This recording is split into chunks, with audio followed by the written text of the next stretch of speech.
السلام علیکم ناظرین،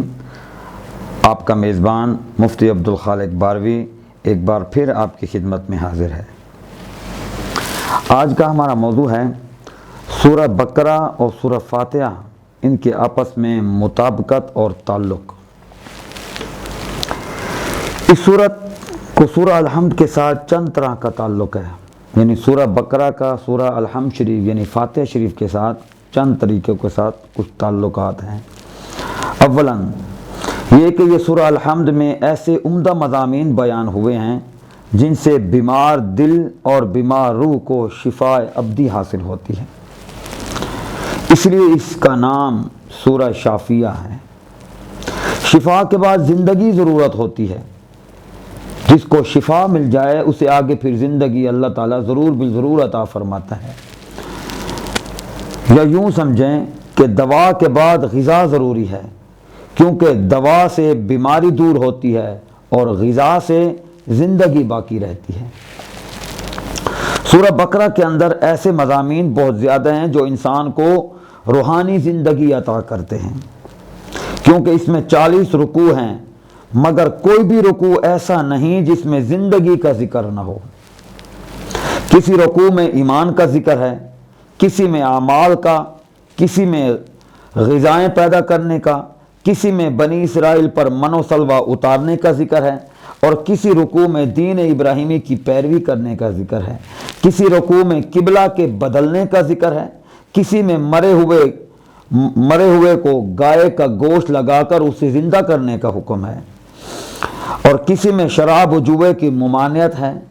کسی رکوع میں خانگی زندگی کے طریقے سکھائے گئے ہیں، اور کسی رکوع میں طلاق اور عدت وغیرہ میں اس کے بارے میں احکامات بتائے گئے ہیں، کسی رکوع میں بچوں کی پرورش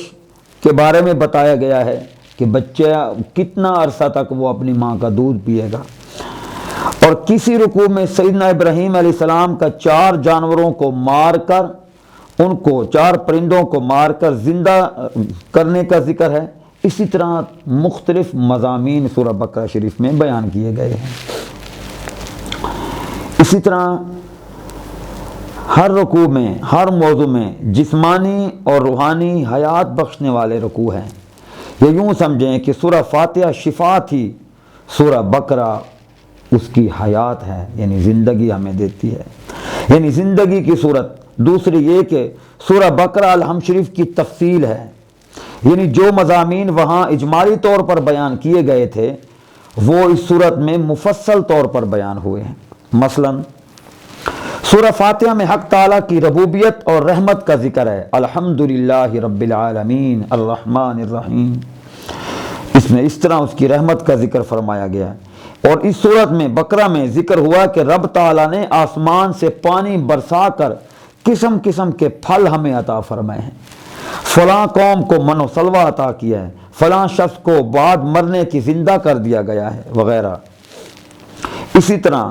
سورہ فاتحہ میں حق تعالیٰ کی شہنشاہی کا ذکر تھا، مالک یوم الدین،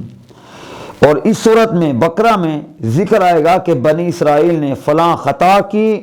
ان پر یہ عذاب بھیجا گیا۔ کبھی تو ایک جگہ تو ایسا ذکر ہوا انہوں نے شرک کیا، تو شرک کے جواب میں اللہ رب العزت نے جو ان کو سزا دی، کہا ایک دوسرے کو قتل کرو، اور اتنی قتل و غارت ہوئی کہ روئے زمین پر سب سے زیادہ قتل بھی اس وقت ہوئے تھے۔ اور قتل کس طرح تھے؟ ایک دوسرے کو قتل کرنا تھا۔ پھر موسیٰ علیہ السلام نے دعا کی، مولا کرم فرما، پھر اللہ رب العزت نے ان کی معافی کا اعلان فرمایا تھا، اس کی شہنشاہی کا ثبوت ہے یہ۔ اسی طرح سورہ فاتحہ میں عبادت کا ذکر تھا، ایاک نعبد و ایاک نستعین، اور سورہ بقرہ میں روزہ،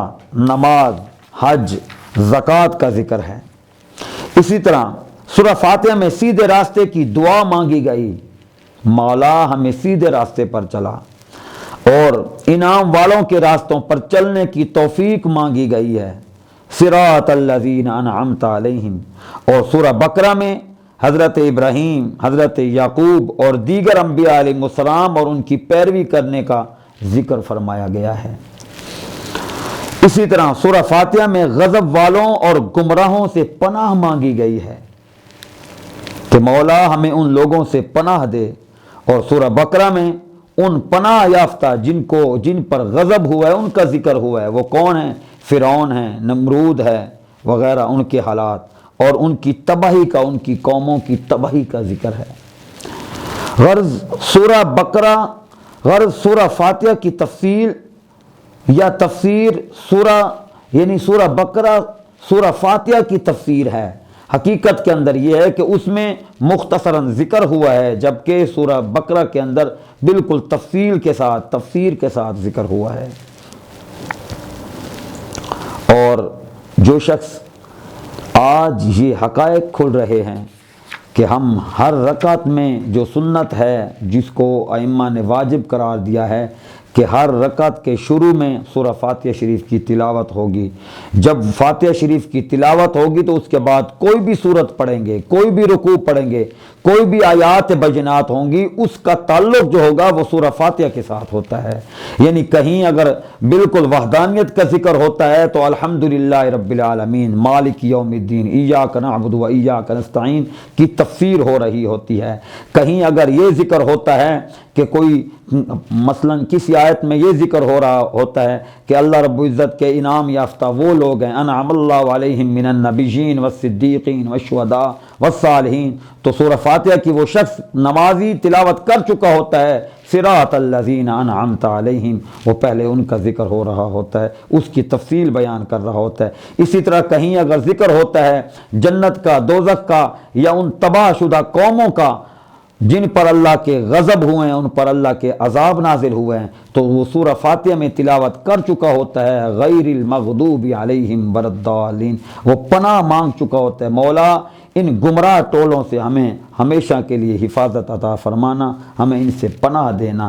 آج یہ حقائق کھل کر سامنے آ گئے ہیں کہ جو رسول اللہ صلی اللہ تعالی علیہ وسلم نے ہر رکعت سے پہلے سورہ فاتحہ شریف کی تلاوت کو لازم قرار دیا ہے، وہ حقیقت یہ ہے کہ قرآن کے جس موضوع سے شروع کریں وہی موضوع سورہ فاتحہ شریف کی تفصیل بیان کر رہا ہوتا ہے۔ آئیے آپ کو سورہ فاتحہ اور سورہ بقرہ سے متعلقہ چند ایک معلومات دیتے ہیں۔ سورہ فاتحہ شریف کی 7 آیات بینات ہیں، اور ہمارے ٹاپک میں ہم نے شروع میں بتایا تھا کہ ہم اس کے روحانی اور سائنسی پہلو بیان کریں گے۔ قرآن پاک کے جتنے روحانی پہلو بیان کیے گئے ہیں یا جتنے سائنسی پہلو بیان کیے گئے ہیں، اگر سائنسی پہلوؤں کو دیکھیں تو ان کو تفصیل میں دیکھیں تو سورہ فاتحہ شریف کی تفصیل بیان کر رہے ہوتے ہیں۔ اگر ہم روحانی پہلوؤں کو دیکھیں، وہ بھی سورہ فاتحہ کے آئینے میں دیکھیں تو سورہ فاتحہ کی ہی تفسیر بیان ہو رہی ہوتی ہے۔ اور خالق نے کیا تقسیم کی ہیں کہ قرآن پاک کی جو منازل ہیں وہ 7 ہیں، آسمان جو بنائے ہیں مالک نے وہ 7 ہیں، زمینیں جو بنائی ہیں وہ 7 ہیں، اور یہ 7 کا ہنسا خالق کو اتنا مقبول ہے کہ پورے قرآن کے جس پہلو کو دیکھیں وہ قرآن پاک کی سورہ فاتحہ شریف کی 7 آیات بینات کی تفصیل کی طرف جا رہے ہوتے ہیں۔ اور روح کو تسکین دینے کے لیے جب کوئی بندہ اپنی سائنسی تحقیق مکمل کر لے اور روح کی تصدیق کے لیے آئے تو سورہ فاتحہ شریف کو اس حال میں اس کی تلاوت کرے کہ یوں کہے الحمدللہ رب العالمین، میری کائنات کے مالک و خالق تو سب چیز کو جو پالنے والا ہے، کریم ساری تعریفیں تیرے لیے ہیں، اور مالک یوم الدین، مولا اس جہاں اور روز جزا سب چیز کی ملکیت اور بادشاہت تیری ہے۔ ایاک نعبد و ایاک نستعین، کہ کریم میں تیری بارگاہ میں تجھی سے مدد مانگتا ہوں اور تیری ہی عبادت کرتا ہوں۔ اور یوں تصور کرے اور یوں کہے ایاک نعبد و ایاک نستعین، مدد بھی تیری اور ساری توجہ کے مرکز و محور بھی مولا تیری ذات ہے۔ اور پھر یوں کہے مولا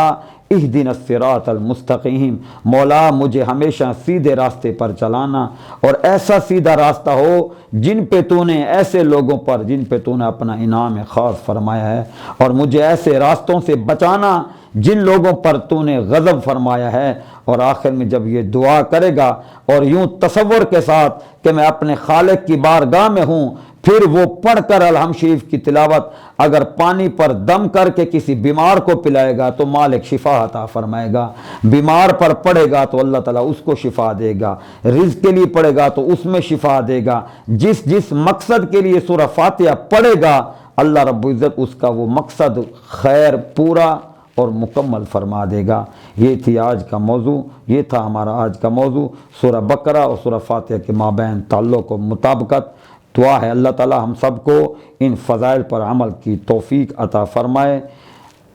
انہی الفاظ کے ساتھ آپ کا میزبان مفتی عبدالخالق آپ سے اجازت چاہتا ہے۔ انشاءاللہ اگلے موضوع کے ساتھ آپ کے ساتھ حاضر ہوں گے۔